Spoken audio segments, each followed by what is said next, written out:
ಇವಾಗ ಆಗಿದೆ ಈ ಥರ ತರಿನೇ ಇರಬೇಕು, ಚೆನ್ನಾಗಿರುತ್ತೆ. ಇನ್ನು ನಿಮಗೆ ಬೇಕಿದೆ ಎಗ್ಗು ಕೂಡ ಕಳ್ಚ್ಕೊಂಡಿಲ್ಲ, ಚೆನ್ನಾಗಿ ಬಂದಿದೆ ನೋಡಿ. ಉದ್ರ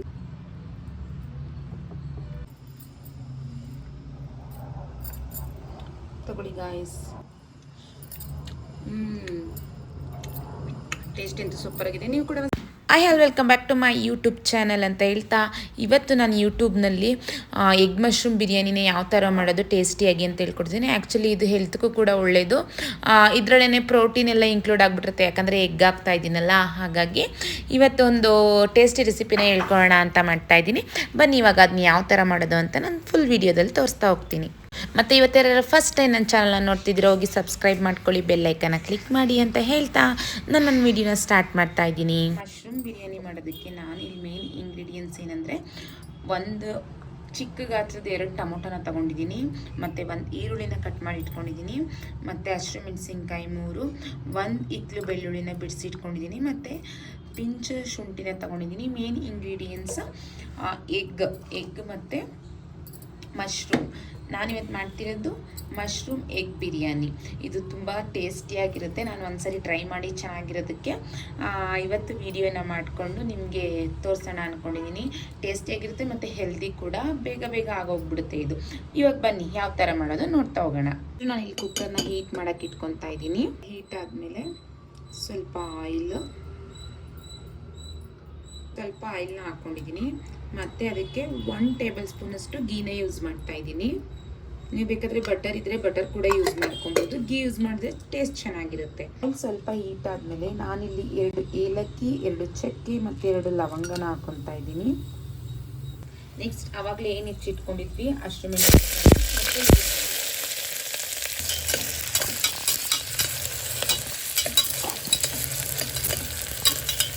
ಈರುಳ್ಳಿ ಬ್ರೌನ್ ಕಲರ್ ಬರೋ ತನಕ ಈ ಥರ ಫ್ರೈ ಮಾಡ್ಕೊಳ್ಳೋಣ. ಬೇಗ ಈರುಳ್ಳಿ ಬ್ರೌನ್ ಕಲರ್ ಬರಬೇಕು ಅಂದರೆ ನಾವು ಸ್ವಲ್ಪ ಸಾಲ್ಟ್ನ ಆ್ಯಡ್ ಮಾಡ್ಕೊಬೋದು.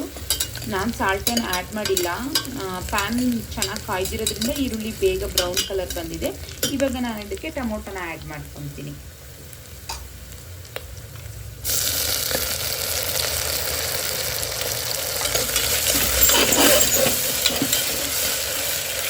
ಟೊಮೊಟೊ ಕೂಡ ಅದೆಲ್ಲ ಫುಲ್ಲು ಸ್ಮ್ಯಾಶ್ ಆಗೋ ತನಕ ನಾವು ಫ್ರೈ ಮಾಡ್ಕೋಬೇಕು.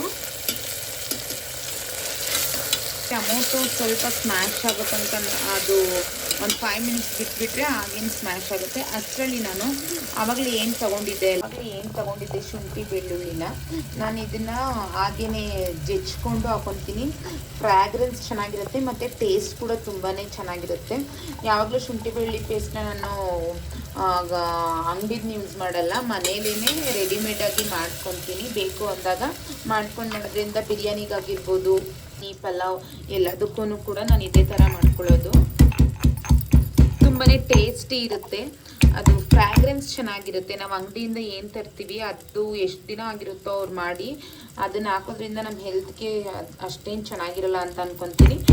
ನಾನು ಶುಂಠಿ ಬೆಳ್ಳುಳ್ಳಿ ಪೇಸ್ಟ್ನ ಇದೇ ಥರ ಮಾಡ್ಕೊಳ್ಳೋದು. ಅಕಸ್ಮಾತ್ ಇಲ್ಲಾಂದರೆ ನಾನು ಅದನ್ನು ಯೂಸೇ ಮಾಡಲ್ಲ. ಇವಾಗ ಆಗಿದೆ ಈ ಥರ ತರಿನೇ ಇರಬೇಕು, ಚೆನ್ನಾಗಿರುತ್ತೆ. ಇನ್ನು ನಿಮಗೆ ಬೇಕು ಅಂದರೆ ಇನ್ನೂ ಸ್ವಲ್ಪ ಸಣ್ಣದಾಗಿ ಸ್ಮ್ಯಾಶ್ ಮಾಡ್ಕೋಬೋದು. ನಾನು ತುಂಬ ಸಣ್ಣದಾಗಿ ತೆಚ್ಕೊಳ್ಳಲ್ಲ, ಇದು ನಾವು ಒಗ್ಗರಣೆಗೆ ಹಾಕ್ಬಿಟ್ರೆ ಅಲ್ಲೇ ಎಲ್ಲ ಸ್ಮ್ಯಾಶ್ ಆಗಿ ಹೋಗ್ಬಿಡುತ್ತೆ. ಘಮ ಅಂತ ಇದೆ. ಇವಾಗ ಇದನ್ನು ನಾನು ಅದ್ರ ಜೊತೆಗೆ ಆ್ಯಡ್ ಮಾಡ್ಕೊತೀನಿ. ಆಲ್ರೆಡಿ ಟೊಮೊಟೊ ಸ್ಮ್ಯಾಶ್ ಆಗಿದೆ, ಅದಕ್ಕೆ ನಾನು ಜಜ್ಜಿಟ್ಕೊಂಡಿದ್ವಿ ಶುಂಠಿ ಬೆಳ್ಳುಳ್ಳಿ ಪೇಸ್ಟ್ನ ಆ್ಯಡ್ ಮಾಡ್ಕೊತಾ ಇದ್ದೀನಿ. ಅದನ್ನು ಮಿಕ್ಸ್ ಮಾಡ್ಕೊಂಡ್ಬಿಡೋಣ.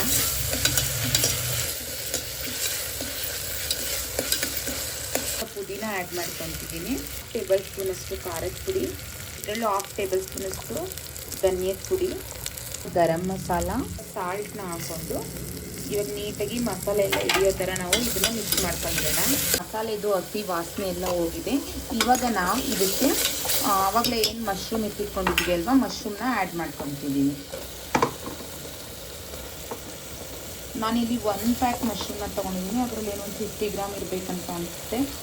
1 ಪ್ಯಾಕ್ ಮಶ್ರೂಮು ಮತ್ತು ಒಂದು 4 ಎಗ್ನ ತೊಗೊಂಡಿದ್ದೀನಿ.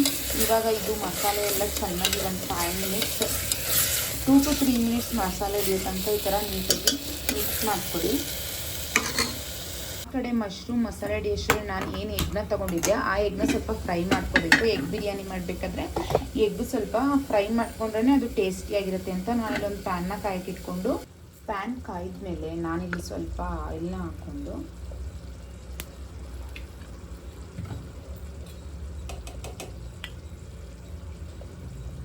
ಆಲ್ಗೆ ಸ್ವಲ್ಪ ಖಾರದ ಪುಡಿ, ನಿಮಗೆ ಖಾರ ಎಷ್ಟು ಬೇಕು ಮೀಡಿಯಮಾಗಿ ಹಾಕ್ಕೊಳ್ಳಿ.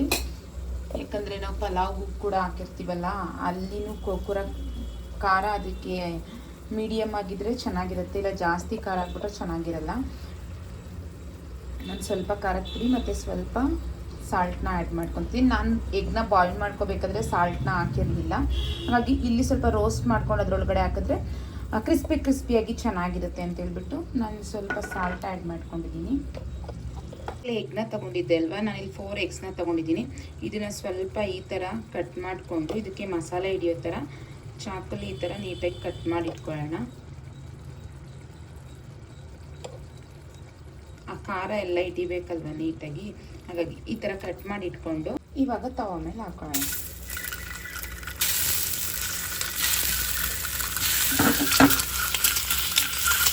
ನೋಡಿ ಸ್ವಲ್ಪ ನೀಟಾಗಿ ರೋಸ್ಟ್ ಮಾಡ್ಕೋಬೇಕು.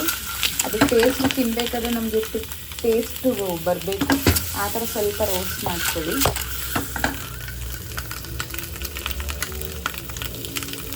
ಕಡೆ ಎಗ್ಗು ಕೂಡ ರೆಡಿ ಆಯಿತು. ಇವಾಗ ಕ್ರಿಸ್ಪಿಯಾಗಿ ಬಂದಿದೆ. ಇವಾಗ ಟೇಸ್ಟ್ ಚೆನ್ನಾಗಿರುತ್ತೆ ಈ ಥರ ಕ್ರಿಸ್ಪಿಯಾಗಿ ಬಂದರೆ.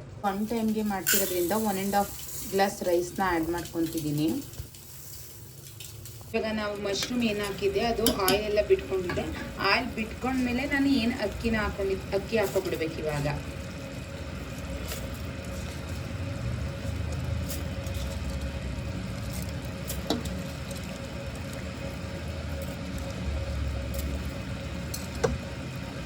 ಬಿಸಿನೀರನ್ನ ಆ್ಯಡ್ ಮಾಡ್ಕೊತಿದ್ದೀನಿ. ನಾನಿಲ್ಲಿ 1.5 ಗ್ಲಾಸ್ ರೈಸ್ನ ತೊಗೊಂಡಿರೋದಕ್ಕೆ ಇಲ್ಲಿ 1-2 ಗ್ಲಾಸ್ ಬಿಸಿನೀರನ್ನ ಹಾಕ್ಕೊತಿದ್ದೀನಿ. ಆವಾಗಲೇ ಏನು ಎಗ್ನ ಬಾಯ್ಲ್ ಮಾಡ್ಕೊಂಡಿದ್ವಲ್ಲ ಆ ಎಗ್ನ ಇದ್ರ ಮೇಲೆ ಈ ಥರ ಇಟ್ಕೊಬಿಡ್ಬೇಕು. ಮತ್ತು ಅದಕ್ಕೆ ಸ್ವಲ್ಪ ಲೆಮನ್ನ ಆ್ಯಡ್ ಮಾಡ್ಕೊತಿದ್ದೀನಿ. ಫೈನಲಿ ಕೊತ್ತಂಬರಿ ಸೊಪ್ಪು, ಮತ್ತು ಏನಾದರೂ ಮಾಡಿದಾಗ ಅಮೂಲ್ ಅವ್ರದ್ದು ಬಟರ್ನ ಯೂಸ್ ಮಾಡ್ತೀನಿ. ಇಲ್ಲಿ ಬಟರ್ ಹಾಕೊತಿದ್ದೀನಿ, ನಿಮಗೆ ಆಪ್ಷನಲ್ ಇದ್ದರೆ ಹಾಕೋಬೋದು, ಇಲ್ಲಾಂದರೆ ಇದನ್ನು ಸ್ಕಿಪ್ ಮಾಡಿ. ಟೇಸ್ಟ್ ಚೆನ್ನಾಗಿರುತ್ತೆ. ನೀವು ಇದಕ್ಕೆ ಗೀ ಕೂಡ ಆ್ಯಡ್ ಮಾಡ್ಕೋಬೋದು. ಫೈನಲಿ ಇದನ್ನು ಟೇಸ್ಟ್ ನೋಡಿಬಿಟ್ಟು ನಾನು ಲಿಡ್ನ ಕ್ಲೋಸ್ ಮಾಡ್ಕೊತೀನಿ.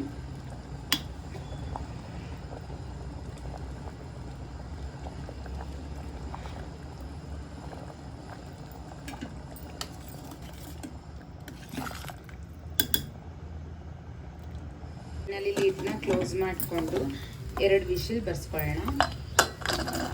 ಫೈನಲಿ ಇವಾಗ ರೆಡಿಯಾಗಿದೆ. ಬನ್ನಿ ನೋಡೋಣ ಹೇಗಿದೆ ಅಂತ.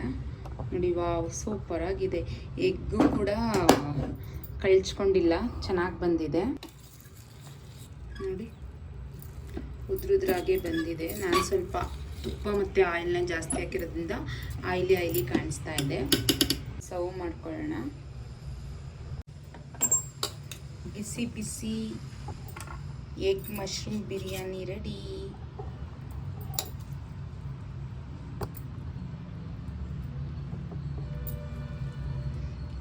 ಬಾಯಿ ನೀರು ಬರ್ತಾ ಇದೆ ಸ್ಮೆಲ್ಲೇ ನೋಡಿ. ನೀವು ಕೂಡ ಒಂದ್ಸರಿ ಟ್ರೈ ಮಾಡಿ ಹೇಗಿತ್ತು ಅಂತ ಕಮೆಂಟ್ ಬಾಕ್ಸಲ್ಲಿ ಕಮೆಂಟ್ ಹಾಕೋದನ್ನ ಮರಿಬೇಡಿ. ನಾನು ಇದಕ್ಕೆ ಸ್ವಲ್ಪ ರೈತ ಕೂಡ ಮಾಡ್ಕೊಂಡಿದ್ದೆ. ಇವಾಗ ಟೇಸ್ಟ್ ಹೇಗಿದೆ ಅಂತ ನೋಡ್ತೀನಿ.